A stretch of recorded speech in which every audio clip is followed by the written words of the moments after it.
This is an update to the video I posted titled "No Longer Silent: Israel's War on Gaza and Palestinians."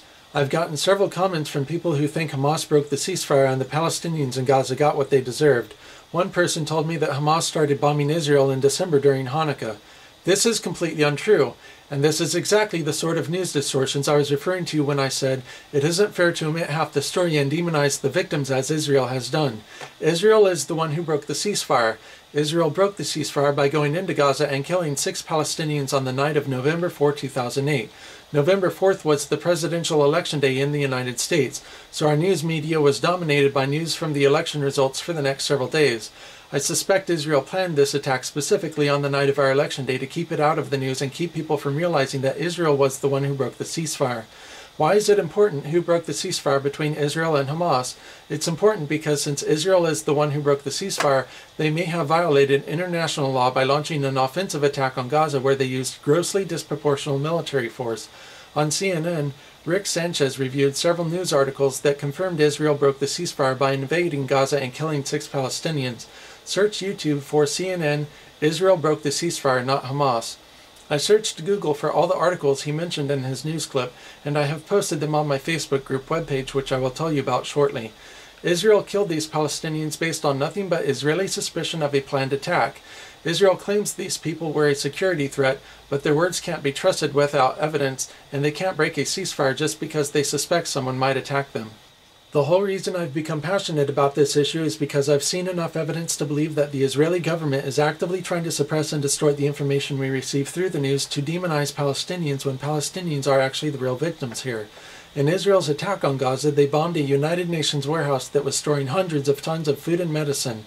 Israel deliberately used bombs that contained white phosphorus so that all the food would be inedible and all the medical supplies unusable due to chemical contamination. Now Palestinian civilians who were wounded in Israel's attacks will be more susceptible to death from infections and illnesses due to lack of antibiotics and lack of adequate nutrition. It's impossible to treat infections caused by bullet and shrapnel wounds without medicines. Such an action is very clearly not an attack on Hamas, but an attack on the health and well-being of all Palestinians in Gaza.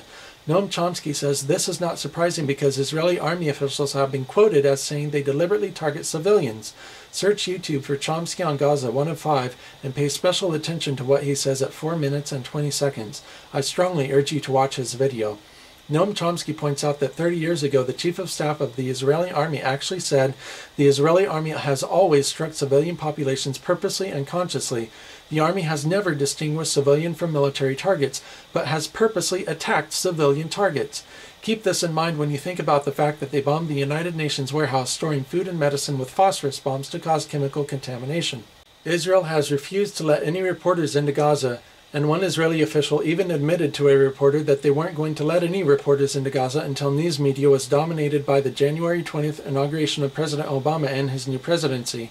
I had posted the YouTube link to the video where the reporter says this, but the YouTube censors removed the video.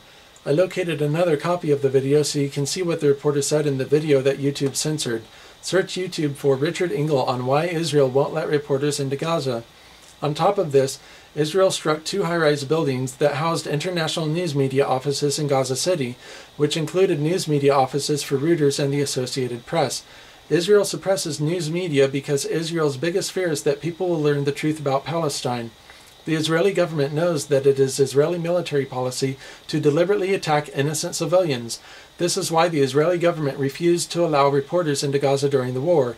The Israeli government did not want reporters documenting Israel's deliberate attacks on innocent civilians. For those who don't know how Israel came to exist, the birth of Israel can be traced back to the British Mandate of Palestine. During World War I, the British got control of the Palestine area and decided to create a national home for Jewish people. As a result, many Jewish people who were not born there migrated to the area under what has become known as the right of return. The right of return is the concept that Jewish people have a right to live in this area because their ancestors lived there a few thousand years ago. So effectively, the British gave Jewish people throughout the world the land where Palestinians were living. The massive migrations of Jewish people to the Palestine area has created tensions between Israelis and Palestinians that result in frequent conflicts between them. Israeli settlers have been known to throw firebombs into the houses of Palestinians to force Palestinians to flee the area. A friend of mine explained this situation using the following analogy. Imagine that there was a war where China got control over the United States. After this war is over, China decides to establish a right of return for all Native American Indians. Under this right of return, everyone whose ancestors were Native American Indians gets to kick all other Americans out of their homes and take their land away. These displaced Americans are then forced to live on the Indian reservations where they are walled in with blockaded borders under armed guard, such that they effectively live in prison camps. Americans who don't cooperate have firebombs thrown into their houses, causing their children to suffer disfiguring burns in order to force them to flee. Does this sound absurd? This is what has happened to the Palestinian people.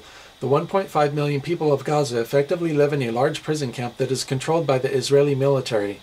Israel treats Palestinians as if Israel is a cruel person holding the tail of a cat and refusing to let go so the cat can eat and drink. As the person holds the cat's tail, the cat attempts to bite and scratch the person to get the person to let go. Every time the cat tries to get free, the person punches the cat, claiming the cat tried to attack him. In America, we call this an abusive relationship. Israel has blockaded Gaza's borders and restricted food supply into Gaza for years. Israeli bulldozers have destroyed Palestinian houses inside Gaza almost on a daily basis. Israel's attack on Gaza clearly demonstrated that the Palestinians in Gaza do not have the military power to confront the Israeli military directly. If you were in their situation, would you sit around and twiddle your thumbs, or would you launch rockets into Israel to try to break free of Israeli oppression? Tear down the walls, set them free. It's the only way peace can be. I have created a group on Facebook for people who want freedom and justice for Palestinians. Please go to Facebook and search for the Call for Walls to Fall, Free Palestine. If you are on Facebook and are a member of groups that want to see freedom and justice for Palestinians, please send messages to the group administrators to let them know about my group and ask them to tell their members. Ask them to share my YouTube page with their members. It is youtube.com/user/NoLongerSilentUSA. We need to connect our organizations, groups, and members together to form a massive, intelligent collective that will allow us to act together in unison for collective actions, demonstrations, and peaceful protests. The faster we can connect with each other, the stronger this movement will become. The fastest way to spread the word is to ask the leaders of groups and organizations to tell their members. People have a right to know the truth. Let's tell everybody. While I'm on the topic of spreading the truth, I would like to call attention to something that has happened in the week since I posted my first video. 2 of the videos that are referenced in my first video have disappeared from YouTube due to censorship. I would like to point out that these videos contained nothing but people speaking the truth about Israel. Because of this, I have created a Facebook group titled YouTubers Against Free Speech Censorship. Please search Facebook for this group and join it to help us protect each other from censorship that violates our right to free speech and breaks laws against discrimination based on race, ethnicity, or religion.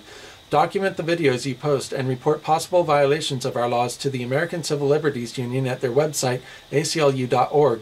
In my first video, I proposed that we stage a Peace and Freedom March on Saturday, January 24, 2009 to bring Gaza back into the news after the presidential inauguration.